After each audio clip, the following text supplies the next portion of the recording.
Meski belum diumumkan siapa pemenang pemilu 2024 oleh KPU, namun rapat kabinet Senin kemarin yang dipimpin langsung oleh Presiden Joko Widodo sudah menyinggung program makan siang dan susu gratis yang digagas paslon Prabowo Gibran.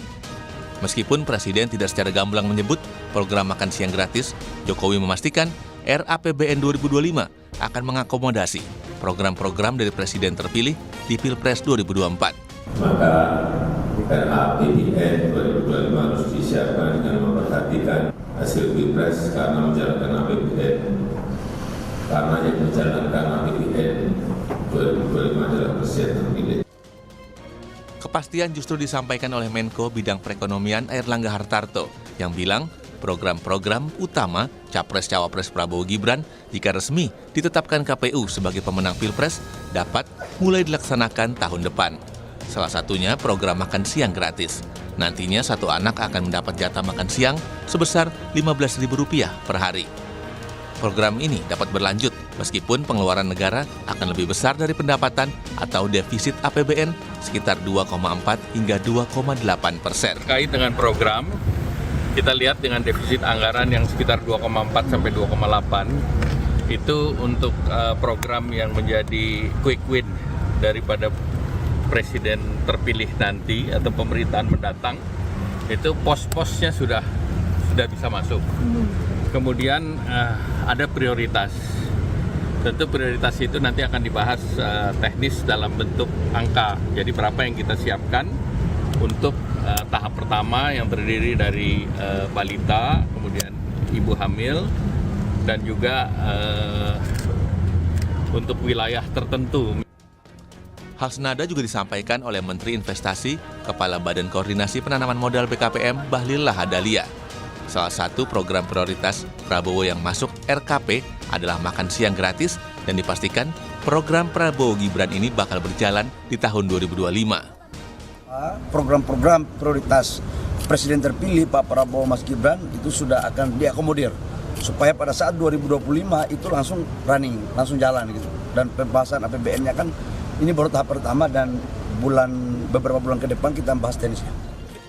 Merujuk kutipan Budiman Sujatmiko dari TKN Prabowo Gibran bahwa makan siang dan susu gratis bagi siswa sekolah per tahun membutuhkan beras sekitar 6,7 juta ton, sementara kebutuhan daging ayam per tahun mencapai 1,2 juta ton dan daging sapi 500.000 ton. Sementara kebutuhan ikan dan sayur mayur diperkirakan mencapai 1 juta ton per tahun. Untuk program susu gratis kebutuhannya sekitar 4 juta kiloliter per tahun. Perkiraan biaya makan siang gratis per porsi sekitar Rp10.000 hingga Rp30.000, sementara biaya susu gratis sekali saji sekitar Rp3.000 hingga Rp5.000. Jika diperkirakan total siswa yang menerima program makan siang gratis mencapai 47,5 juta siswa merujuk pada data Kementerian Pendidikan, maka total anggaran yang diperlukan per tahun mencapai sekitar Rp148,4 triliun hingga Rp399 triliun. Makan siang gratis menjadi salah satu program yang dijanjikan paslon Capres-Cawapres nomor urut 2 Prabowo Subianto Gibran Rakabuming Raka. Perkiraan dana untuk melaksanakan program tersebut sebesar Rp460 triliun. Tim Liputan Kompas TV.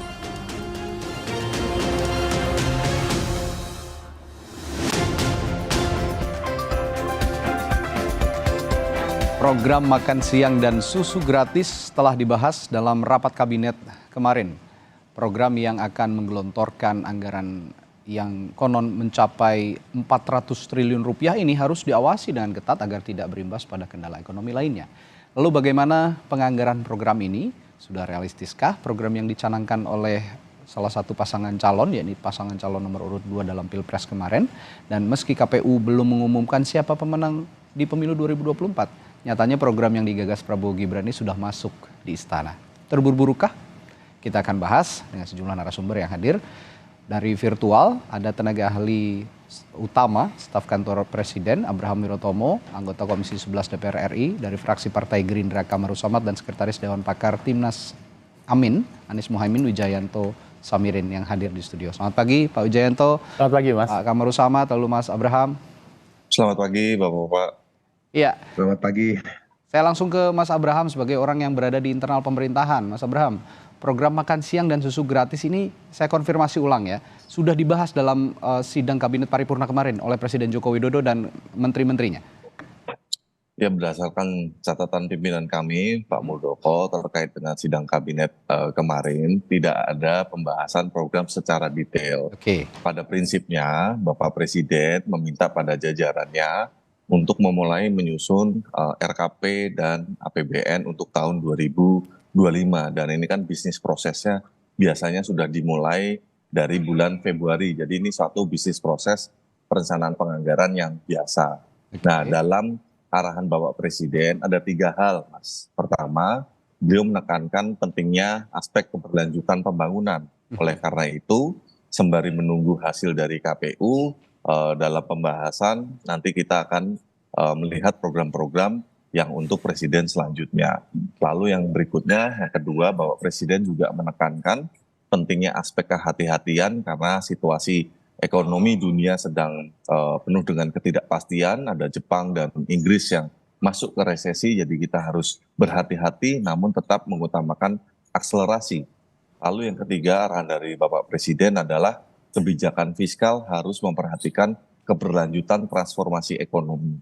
Oleh karena itu kita optimis bahwa nanti ketika kick off-nya ini belum dimulai ya, kick off-nya itu nanti akan dilaksanakan secepatnya, mungkin seminggu 2 minggu ke depan akan dimulai kick off, lalu masuk ke tahap pembahasan untuk rencana kerja RKP 2025 dan untuk APBN 2025. Jadi tahapnya panjang, Mas, ada 30 tahapan ini dalam penyusunan ini. Jadi yang Anda maksud kick off itu bukan langsung mengalokasikan anggaran atau merancang alokasi anggaran untuk programnya Prabowo Gibran makan siang gratis, tapi untuk RKP dulu ya, Bung Abraham ya?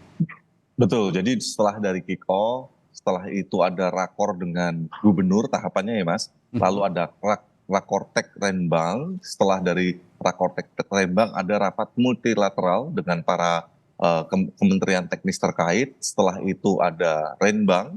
Jadi sampai ke penetapan rancangan itu nanti di bulan Mei, jadi tentu sudah menunggu hasil dari KPU karena rancangannya itu sampai bulan Mei, Mas. Ya, ini sepertinya masih makro, tapi pertanyaan saya selanjutnya begini, Bung Abraham.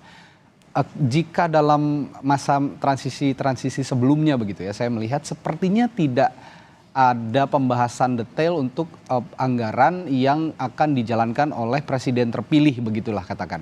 Pada saat 2014 saya ingat sepertinya juga Pak SBY tidak langsung membahas gitu ya program-program yang akan dijalankan oleh Pak Jokowi. Kalau Pak Jokowi melanjutkan dari 2014 ke 2019 dan periode yang kedua maksud saya, itu saya paham karena beliau adalah incumbent pada saat itu. Tapi ini kan presiden baru bukan incumbent begitu. Apakah ini lazim seperti ini dibahas di sidang kabinet begitu untuk pemerintahan yang selanjutnya begitu? Jadi di dalam sidang kabinet kemarin dari arahan presiden tidak ada pembahasan program secara detail, Mas. Jadi presiden menyampaikan bahwa RKP tahun 2025 dan kebijakan fiskal untuk tahun 2025 ini seperti jembatan untuk menjaga kesinambungan pembangunan.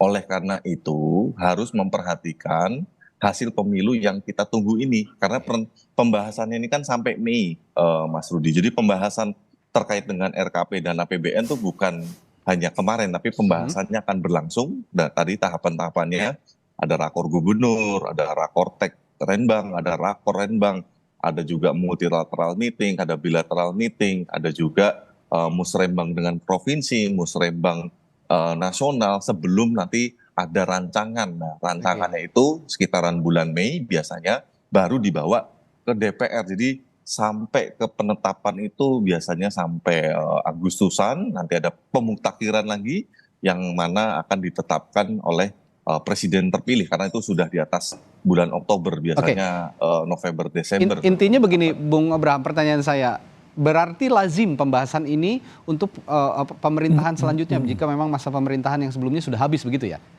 Iya, karena proses bisnis proses perencanaan penganggaran ini membutuhkan waktu yang lama. Karena tidak bisa kita menyusun perencanaan dan penganggaran kita. Oleh karena itu dalam sidang kabinet kemarin harapannya kick off bisa segera dilakukan, pembahasan bisa segera dilakukan dengan 3 arahan tadi dari Bapak Presiden. Jadi Bapak Presiden tidak membahas detail setiap program, prinsipnya supaya ada keberlanjutan untuk RKP dan APBN tahun selanjutnya, Mas. Oke. Selanjutnya saya akan ke Pak Kamarus Samad sebagai orang yang duduk di DPR, terutama di Komisi 11, nanti juga akan membahas anggaran-anggaran pemerintah, termasuk pemerintahan selanjutnya setelah era Presiden Joko Widodo gitu. Pak Kamarus Samad, kalau Anda melihat anggaran 400 triliun begitu untuk program makan siang dan susu gratis milik Prabowo Gibran ini, bisa Anda jelaskan kepada publik di mana letak masuk akalnya? Karena ini anggaran yang sangat besar, bahkan Menteri Keuangan kemarin Sri Mulyani sudah mengatakan bahwa ini akan terjadi defisit anggaran sekitar 2,8 kalau nggak salah ya, 2,84%. Bagaimana Anda menjelaskan ini kepada publik, Bung Kamarus Samad? Iya, Mas. Pertama kita perlu meluruskan dulu bahwa apa yang dilakukan oleh pemerintah, kalau saya baca di media itu bagian daripada sirkulasi penyiapan APBN di 2025. Dan itu memang selalu dimulai di kuartal pertama di tahun berjalan, lalu kemudian dari situlah dirumuskan KEM PPKF, kerangka ekonomi makro dan pokok-pokok kebijakan fiskal. Nah,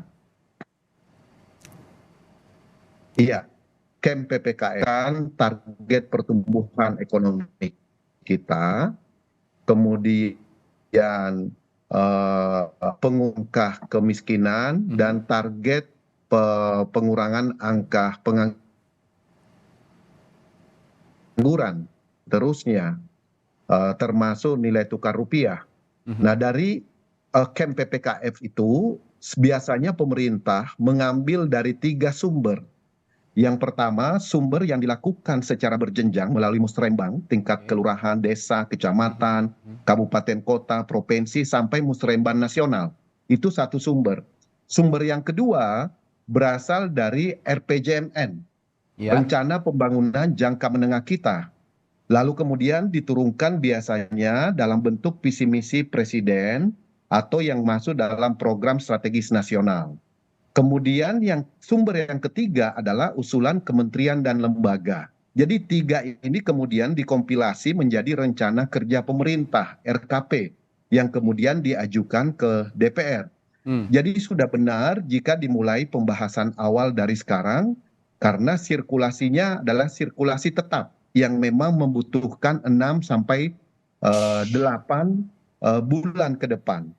Dan 3 bulan sebelum pembahasan nota keuangan atau pembacaan nota keuangan APBN 2025 pada tanggal 15 Agustus nantinya oleh Presiden, biasanya didahului dengan pembahasan KEM PPKF antara DPR, dalam hal ini Komisi 11, bersama dengan pemerintah.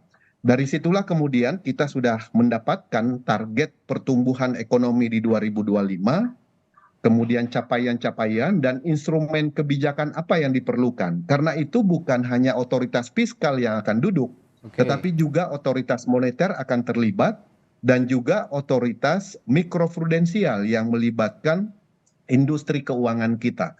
Karena dari 3 sumber keuangan itulah yang akan menjadi faktor penentu untuk bisa mencapai target pertumbuhan ekonomi di 2025. Karena itu kalau menyangkut anggaran teknis, kita akan lihat nantinya di pagu indikatif yang diusulkan oleh kementerian dan lembaga, Mas.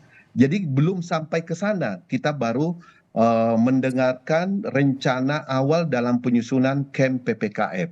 Karena KEM PPKF ini adalah payung dari semua arah pembangunan nasional per tahun.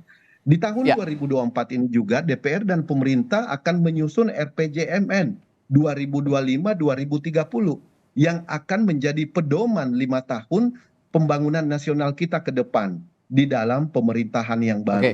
Jadi ini 3 sumber penyusunan kerangka pembangunan ekonomi kita untuk 2025 dan 5 tahun ke depan. Itu sirkulasi yang biasa saja, Mas. Iya. Tapi begini Pak Kamru Samad, mari kita simplifikasi perbincangan kita pagi hari ini.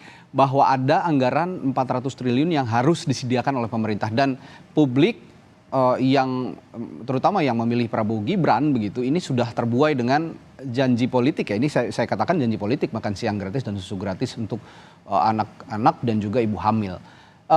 Pertanyaan saya simpel tadi, dengan penjelasan Anda yang tadi, itu apakah memang sangat masuk akal ini dapat dianggarkan dan mencapai pertumbuhan ekonomi yang Anda katakan tadi akan bisa memenuhi semua penganggaran dan juga pembiayaan dalam program makan siang dan susu gratis ini? Jadi Mas, ruang fiskal kita nanti menentukan sejauh mana kemampuan fiskal kita untuk mengakomodasi program setiap tahun. Karena itu kita akan menghitung, melihat usulan pemerintah ke DPR, berapa besar target penerimaan negara. Kan begitu? Lalu kemudian berapa besar rencana belanja negara. Dari situ kemudian jika ada selisihnya baru kemudian kita lihat, oh defisitnya sekian persen. Sepanjang defisitnya di bawah 3%, itu juga masih dalam koridor ketentuan undang-undang. Nah, bagaimana memenuhi defisit tersebut? Biasanya selalu dengan menerbitkan surat utang negara yang kemudian dijual kepada pemerintah, dijual kepada masyarakat. Nah, jadi kita belum sampai ke sana, kita masih pada tahap penyusunan kerangka ekonomi makro dan pokok-pokok kebijakan fiskal. Tapi ruang fiskal kita tergantung arah kebijakan target pertumbuhan ekonomi kita di 2025. Nah, itu yang belum kita dapatkan dari pemerintah. Jadi kalau tiba-tiba ditanya sekarang dari 3.000 lebih APBN kita misalnya di 2024 dan diperkirakan akan meningkat di 2025, tentu ruang fiskalnya kita akan lihat arah kebijakan pemerintah yang diusulkan kepada DPR. Tetapi sebagai fraksi Partai Gerindra, kita mengakui bahwa program makan siang gratis dan minum susu gratis itu adalah satu program yang sangat fenomenal, diterima oleh masyarakat, dan itu terakumulasi dari dukungan masyarakat di hampir 30 provinsi. Prabowo Gibran memenangkan kontestasi ini, berarti program ini direspon secara positif itu yang saya maksud. Nah, kalau itu sudah diserap, maka kita punya optimisme bahwa pemerintah akan mengakomodasi dalam kebijakan fiskalnya terhadap usulan di DPR nantinya. Begitu, Mas? Kalau mencatat pernyataan Anda tadi Pak Kamru Samad, ini kan akan dilihat dulu target penerimaan negaranya berapa begitu dengan anggaran yang biasanya range-nya itu ada di 3.000 triliun ya kalau saya tidak salah per tahun begitu. Apakah ini mampu atau tidak ya nanti dilihat dulu begitu kira-kira. Tapi pertanyaan selanjutnya ke Pak Wijayanto. Ini kan sudah ya seperti yang diakui juga oleh Pak Kamru Samad bahwa pemilihnya Pak Prabowo Gibran ini sudah benar-benar melihat program ini secara apa ya, secara kedekatan dengan masyarakat yang secara emosional ini program yang memang dibutuhkan oleh masyarakat begitu. Tapi jangan sampai juga tidak terrealisasi. Ini kan akan mengecewakan juga untuk masyarakat. Nah, saya sebelum bertanya apakah ini realistis atau tidak, saya minta komentar Anda dulu sebenarnya dengan dibahasnya seorang presiden membahas keberlanjutan anggaran untuk pemerintahan selanjutnya. Respons Anda seperti apa untuk itu? Jadi yang pertama saya ingin mengucapkan terima kasih ke Mas Abraham ya, yang sudah mengklarifikasi bahwa program salah satu capres belum mulai dibahas. Itu adalah statement yang sangat penting. Clear ya? Karena kalau itu dilakukan memang menjadi sangat tidak bijaksana. Karena KPU baru mengumumkan secara resmi tanggal 20 Maret ini. Nah, kemudian terkait dengan program-program sendiri, saya sebenarnya mengusulkan Pilpres kali ini adalah Pilpres yang berbeda dengan Pilpres sebelumnya. Karena sangat didominasi oleh adu gagasan. Banyak kritik, banyak ide-ide baru, ide-ide segar. Kenapa tidak selain mempertimbangkan ide dari cawapres terpilih nantinya, siapapun itu, juga memasukkan berbagai kritik dan ide-ide terobosan yang ada dalam visi misi paslon 1, 2, 3 itu sebagai bagian dari masukan. Karena kalau saya lihat ada begitu banyak program yang sebenarnya menarik, efisien secara anggaran, berdampak bagi masyarakat. Masyarakat luas. Kalau ini dilakukan, ini merupakan tren baru. Pelibatan paslon lain dalam membangun negeri ini tidak hanya dengan menunjuk perwakilan mereka dalam pemerintahan, tapi justru lebih penting bagaimana ide-ide baru, ide-ide segar itu diakomodasi. Nah, kalau ini dilakukan, ini akan menjadi satu terobosan dan tren baru di Indonesia. Berbicara masalah program itu sendiri, karena ini merupakan program unggulan yang digaungkan oleh salah satu paslon, maka ini harus dilakukan, harus dilaksanakan. Itu ya saya maksud. Jangan sampai tidak dilakukan. Jangan sampai ditunda atau tidak dilakukan. Karena ini masalah trust. Nilainya luar biasa ketika masyarakat tidak trust lagi kepada janji-janji politik yang disampaikan dalam suatu proses politik yang namanya pilpres. Jadi ini betul-betul harus dilaksanakan. Nah, catatan saya terkait dengan program ini, kita harus hati-hati. Pertama, kita memang memasuki koridor ekonomi sulit. Ekonomi global akan slow down. World Bank merevisi target pertumbuhan global dari 2,7% ke 2,4%. Ini penurunan luar biasa. World Bank juga memprediksikan pertumbuhan ekonomi kita hanya 4,9%. Dugaan saya sangat mungkin itu juga akan direvisi nantinya melihat kondisi global. Harga komoditi pasti akan turun. Dan ini cukup penting bagi kita. Kalau kita berbicara ekspor, kita berbicara penerimaan negara, PNBP, pajak, dan lain sebagainya. Termasuk nilai tukar rupiah. Jadi berbagai faktor itu harus dipertimbangkan. Belum lagi kita punya program IKN, yang kalau ini dilanjutkan pasti juga akan menyita cukup banyak proporsi dari APBN untuk mewujudkannya. Sehingga semua itu harus dipikirkan. Saya cenderung begini, jangan sampai kemudian kita menggunakan patokan defisit 3% itu sebagai pembelaan. Selama defisitnya itu kurang dari 3%, ya nggak masalah. Kalau bisa malah ditekan terus kan gitu ya? Kalau bisa, iya. Defisitnya. Karena utang kita itu sudah sangat tinggi. Kita jangan berbicara debt to GDP ratio, tapi debt service ratio. Ini sudah di atas 40%. Jadi rasio antara pengeluaran bunga, cicilan pokok dibanding dengan penerimaan negara. Nah, kalau ini tidak kita carikan solusi, maka rating kita akan buruk. Kalau kita menerbitkan hutang, bahkan SUN, bunganya akan tinggi dan ini semakin membebani APBN. Sekarang itu SUN sudah 6,43% bunganya. Kalau tidak kita kontrol, ya bisa saja pemerintah menerbitkan SUN terus, tapi bunganya akan melejit dan ini akan membebani APBN. Baik. Yang terakhir, masukan terkait programnya itu sendiri.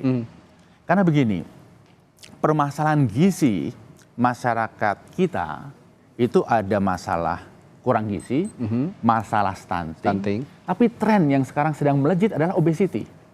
Obesitas, sudah 20% anak-anak kita itu obesitas. Perlu dipertimbangkan betul dengan sangat matang, jangan sampai program yang mahal ini justru memperburuk dari aspek obesity. Yang ketiga, yang lain terkait program adalah kita mempunyai keterbatasan anggaran. Jadi kita harus memastikan program ini tepat sasaran. Jangan sampai keluarga yang sebenarnya tidak perlu dibantu dengan makan siang gratis, dibantu juga. Ya ini saya juga berkaca dulu pada kasus Bansos begitu. Bansos juga banyak yang tidak tepat sasaran kan? Ya, banyak yang tidak tepat sasaran. Kemudian juga begini, ada kecenderungan pemerintah kita itu menggunakan program-program yang direct untuk membantu rakyat. Program tangan di atas. Makan siang gratis, bansos, dan lain sebagainya. Kosnya luar biasa bagi kita. Dalam bentuk apa? Mentalitas tangan di bawah. Karena programnya program tangan di atas. Sehingga ini juga harus dipikirkan, jangan sampai masyarakat kita itu kemudian semangat juang untuk memandirikan ekonominya itu kemudian menjadi berkurang dan menghilang begitu. Saya cenderung mengusulkan agar program-program membantu masyarakat dalam bentuk empowerment kemandirian ekonomi itu lebih ditekankan. Misalnya, bagaimana petani di-empower dengan pupuk yang terjangkau, dengan benih yang berkualitas dengan kontrak farming dan lain sebagainya. Atau bagaimana kita mengempower UMKM dengan dukungan modal yang terjangkau. Bagaimana kita mengempower sektor retail pasar kita dengan perbaikan pasar, perbaikan jaringan distribusi, sistem logistik, dan lain sebagainya. Hal-hal seperti ini menurut saya harus dilakukan secara seimbang. Jangan sampai program kita itu betul-betul program tangan di atas yang akan melahirkan masyarakat dengan mentalitas tangan di bawah.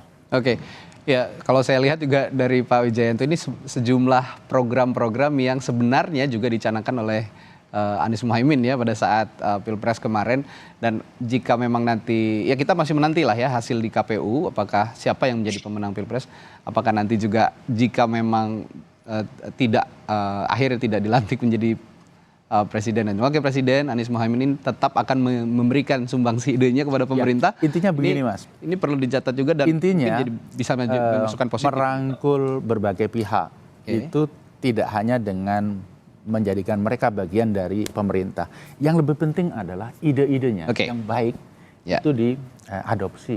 Kritiknya didengarkan.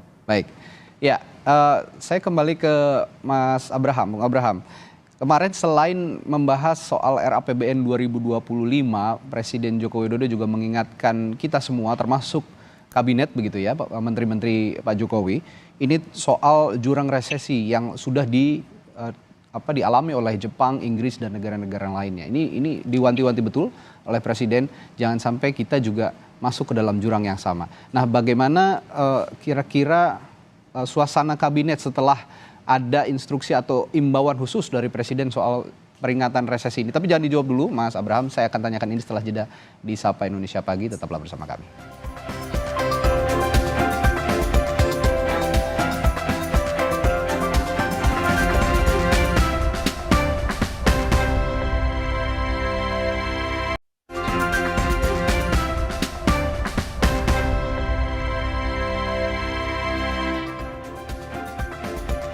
Kembali di Sapa Indonesia Pagi, saudara. Tadi sebelum jeda saya menanyakan kepada Mas Abraham Wirotomo dari kantor staf kepresidenan bahwa ada yang diingatkan juga oleh Presiden Joko Widodo pada saat sidang kabinet paripurna kemarin dengan seluruh jajaran kabinetnya begitu, bahwa selain membahas RAPBN 2025 yang akan juga dijadikan jembatan kepada pemerintahan yang baru, Presiden terpilih nantinya, Presiden mengingatkan juga soal adanya ancaman resesi yang sudah dialami oleh beberapa negara termasuk Jepang, Inggris dan yang lain-lain. Nah, ini jangan sampai ini dialami oleh Indonesia. Nah, suasana di kabinet, kalau Anda bisa jelaskan berdasarkan notulensi yang dilakukan oleh KSP begitu, bagaimana menghadapi imbauan dari Presiden ini, Mas Abraham? Pokoknya kan baru disampaikan kemarin. Jadi tadi ada 3 hal yang disampaikan oleh Presiden, yang salah satunya dalam merancang perencanaan kerja serta anggaran dari pemerintah untuk tahun 2025, kita harus memperhatikan aspek kehati-hatian terutama terkait dengan ketidakpastian ekonomi global, karena Jepang dan Inggris sudah masuk ke resesi. Di sini pemerintah akan memiliki waktu dari bulan Maret, April, Mei untuk menyusun rancangan awal, Mas. Jadi kita belum sampai pada tahap memiliki rancangan yang bisa kita sampaikan kepada DPR. Jadi pemerintah dari bulan Maret, April sampai Mei ini prosesnya pasti dalam tahap pembahasan. Jadi ini serupa juga untuk program-program yang berkait dengan keberlanjutan, karena dalam keberlanjutan kita Presiden mengarahkan mengakomodasi program-program untuk Presiden terpilih. Artinya di bulan Maret, April, Mei itu nanti selain mengakomodasi program-program Presiden terpilih, juga memperhatikan aspek ketidakpastian global. Lalu yang ketiga, Presiden juga mengingatkan untuk menjaga keberlanjutan transformasi ekonomi. Jadi 3 hal itu yang menjadi arahan Bapak Presiden kepada seluruh jajaran. Tentu perkembangannya seperti apa kita harus menunggu dulu rapat-rapat yang akan dilaksanakan oleh kementerian dan lembaga teknis terkait, Mas Radi. Iya, tapi Bung Abraham, ancang-ancang tetap saja harus dilakukan kan kalau memang kita ingin benar-benar terhindar dari jurang resesi begitu. Setidaknya pemerintah punya kebijakan garis besar kebijakan yang umum dulu begitu untuk menghadapi ancaman resesi ini, terutama jika memang tadi Pak Presiden mengatakan program-program yang akan dilanjutkan oleh Presiden terpilih nanti ini akan diakomodasi juga di RAPBN 2025. Nah, kira-kira langkah apa yang akan sudah ditetapkan, yang sudah disampaikan itu baru tema masalahnya. Jadi tema terkait untuk rencana kerja pemerintah untuk tahun 2025 adalah akselerasi pertumbuhan ekonomi yang inklusif dan berkelanjutan. Jadi tiga item itu akselerasi sehingga kita tetap optimis pertumbuhan ekonomi akan tetap baik. Lalu juga inklusif artinya memastikan seluruh masyarakat Indonesia juga turut menikmati pembangunan yang ada. Lalu yang ketiga adalah berkelanjutan, dan berkelanjutan ini tadi yang sebagaimana disampaikan awal, ada aspek bahwa nanti di tahun 2025 kita akan mendapatkan pemimpin yang baru. Tentu rancangan yang ada harus mengakomodasi program-program dari Presiden terpilih. Sekali lagi Mas, jadi ini proses rancangan awalnya saja ini belum ada nih. Kita belum, pemerintah baru memulai. Tadi tiga arahan besar itu, sehingga menurut saya terlalu terburu-buru untuk kami menyampaikan detail rencananya seperti apa, karena rancangan awalnya nanti baru Mei, Mas. Baik. Ya, saya kembali ke Pak Kamru Samad kalau gitu. Ini kembali bahas program Prabowo Gibran yang kemungkinan besar nanti akan diakomodasi ya, kalau memang ada lampu hijau dari Presiden seperti itu, kemungkinan besar akan diakomodasi oleh RAPBN 2025. Pak Kamru Samad, ini kemarin juga sempat ada ungkapan begitu ya dari sejumlah tim ses Prabowo Gibran bahwa akan ada kementerian koordinator khusus yang menangani atau mengurusi masalah makan siang atau program makan siang dan susu gratis ini. Bisa Anda jelaskan sebenarnya apa kementerian khusus ini yang akan mengurusi makan siang dan susu gratis ini? Mas, saya rasa kalau menyangkut penambahan kementerian dan lembaga itu juga ada undang-undangnya ya. Jadi tentu harus semuanya disesuaikan dengan tata perundang-undangan yang berlaku. Karena itu memerlukan satu kajian yang mendalam tentunya, usulan dari pemerintah, lalu kemudian nanti akan dilihat urgensi pembentukan lembaga baru misalnya atau kementerian baru untuk satu program prioritas. Tentu kita akan terus menunggu sejauh mana pemerintah dalam menindaklanjuti setiap rencana kerja di tahun 2025. Salah satunya adalah menyangkut pelembagaan. Tapi yang pasti bahwa dengan program makan siang gratis ini sebetulnya bisa menjawab banyak hal. Salah satunya adalah menggerakkan ekonomi.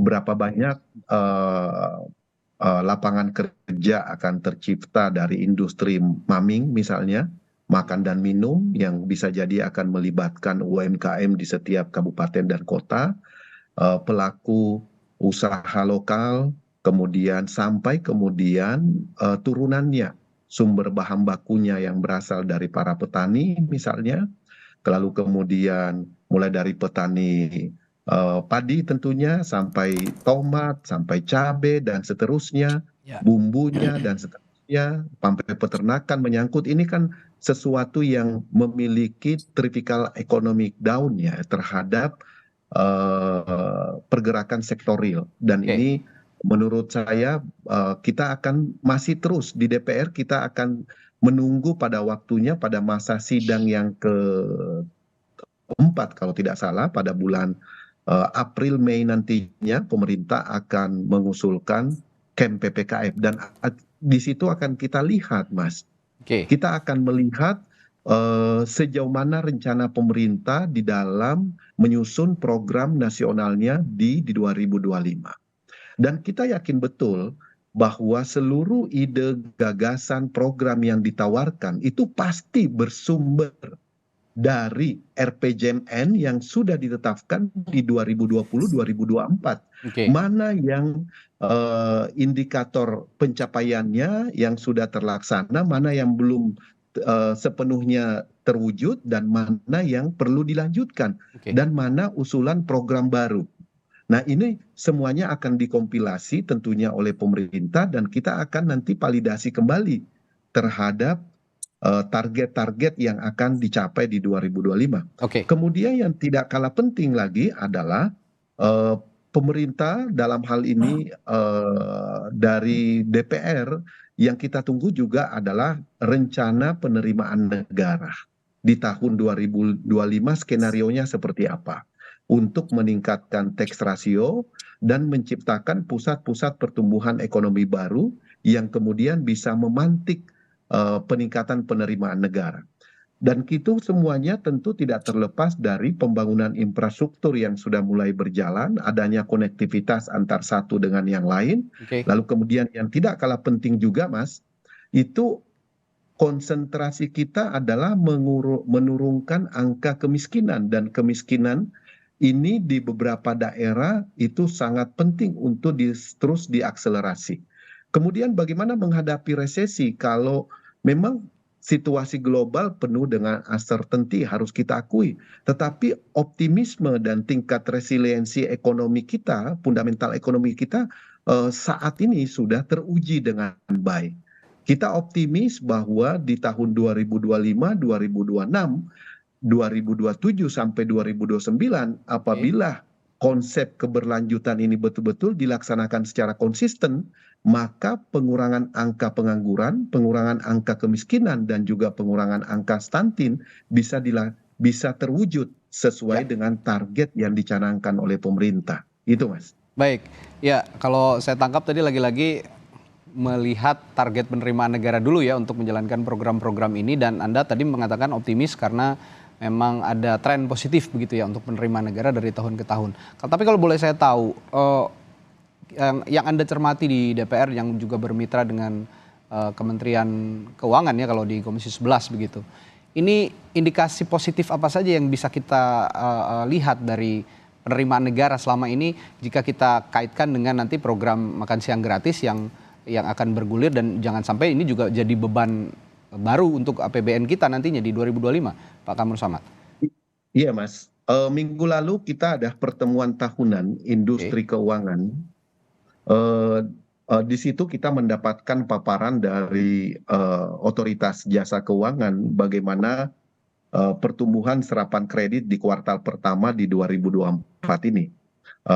Dan dari situ tergambar bagaimana laju ekonomi kita terus mulai bergerak. Mulai bergerak di awal tahun ini dengan memperhatikan serapan kredit yang dikeluarkan oleh perbankan, industri keuangan kita.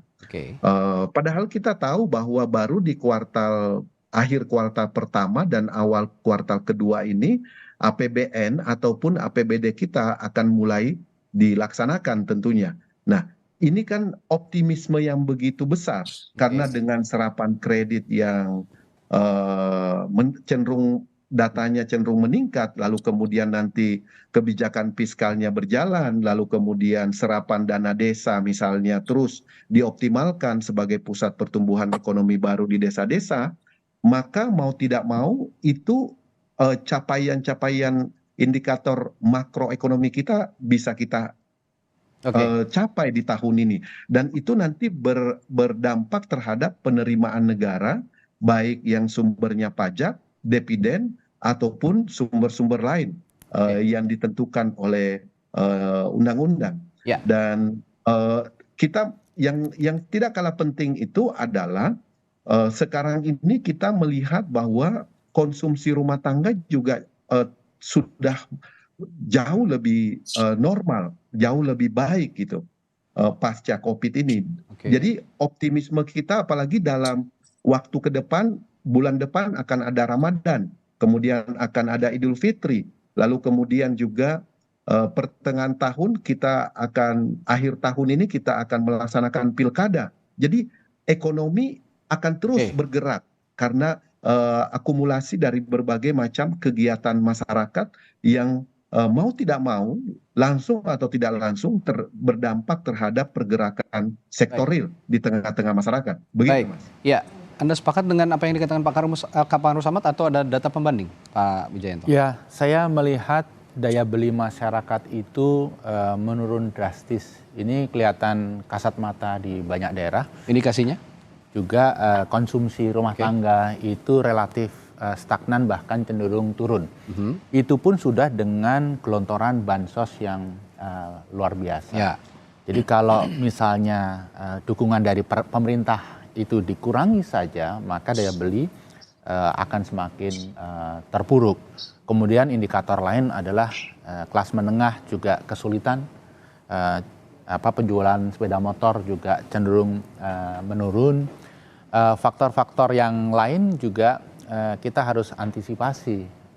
Ketika situasi global memburuk, komoditas sumber daya alam yang selama ini menjadi andalan kita akan sulit untuk dijadikan pilar utama lagi. Ya. Jadi pemerintah harus mulai mengantisipasi itu dengan sedini mungkin mendorong sektor-sektor di luar itu sebagai motor pertumbuhan.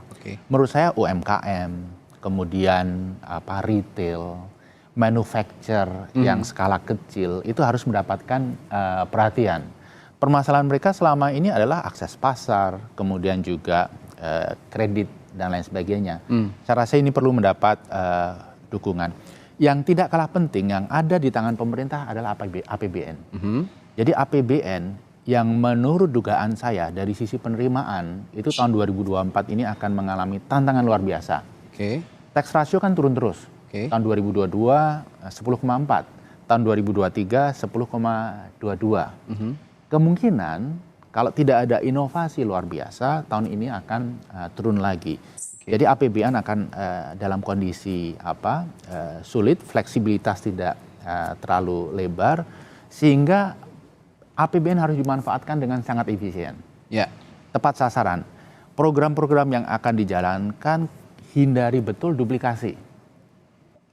Jadi seperti makan siang susu gratis tadi, kalau Pak Prabowo akhirnya terpilih, itu harus hindarkan duplikasi dengan program-program pemerintah daerah, Kementerian Kesehatan, Kementerian Sosial yang sejenis. Misalnya sekarang ini sudah ada bantuan gizi sehat melalui puskesmas. Ya, dari Kementerian Kesehatan. Bagaimana? Kemudian juga governance-nya. Jangan sampai ketika ada program besar yang digelontorkan, implementasinya tidak govern sehingga, mohon maaf, ada markup dan lain sebagainya. Intinya ketika kondisi ekonomi sulit, peran APBN kan makin penting. Jadi governance, efisiensi, menghindari duplikasi, ini merupakan prioritas utama. Ya, kalau saya lihat tadi juga berarti yang saya tangkap jangan sampai ada tumpang tindih program di kementerian lain begitu ya. Sementara di Kementerian Kesehatan dan Kementerian Sosial, supaya nanti pos-pos anggaran yang ada di kementerian itu ya kalau memang ingin menggulirkan makan siang gratis dan susu gratis bisa dialihkan ke situ, begitu maksudnya Pak? Saya ingin cerita pengalaman ya, ketika Pak JK sebagai Wakil Presiden, saya staf khusus bidang ekonomi. Waktu itu Pak JK memimpin satu program menurunkan stunting. Seluruh kementerian yang terlibat, badan yang terlibat diundang. World Bank hadir sebagai observer dan menganalisis. Akhirnya muncul program penurunan stunting. Mas tahu anggarannya berapa? Berapa, Pak? Negatif. Karena bisa negatif? dengan mengintegrasikan program-program 7 kementerian lebih tersebut, kita bisa muncul suatu program yang lebih efektif dengan biaya yang lebih rendah. Saya rasa hal-hal seperti ini juga bisa kita lakukan untuk berbagai sektor, termasuk bantuan-bantuan terkait dengan makan siang gratis atau program apapun. Ini bisa jadi contoh juga kalau memang nanti program makan siang gratis dan susu gratis ini kemudian bergulir gitu ya di tahun 2025 yang sudah diancang-ancangkan oleh pemerintah sepertinya yang saat ini akan diakomodasi dalam RAPBN 2025. Baik, pagi hari ini perbincangan kita ada optimisme, ada catatan kritis dari Pak Wijayanto, tapi juga ada realitas yang kita harus hadapi, ya ini jurang resesi dan juga masalah-masalah perekonomian negara lainnya yang harus kita hadapi di tahun 2025 nanti. Jika memang program makan siang dan susu gratis ini bergulir, jangan sampai juga catatan kritisnya tadi membebani APBN di tengah ancaman jurang resesi yang juga sudah diperingatkan oleh Presiden Joko Widodo. Baik, terima kasih narasumber saya pagi hari ini ada Abraham Wirotomo dari KSP, lalu dari anggota Komisi 11 DPR fraksi Partai Gerindra Kamar Samad, dan Pak Wijayanto dari Timnas Amin sudah berbagi perspektifnya terima kasih banyak pagi hari ini. Terima kasih Bapak-bapak, sehat selalu. Terima kasih.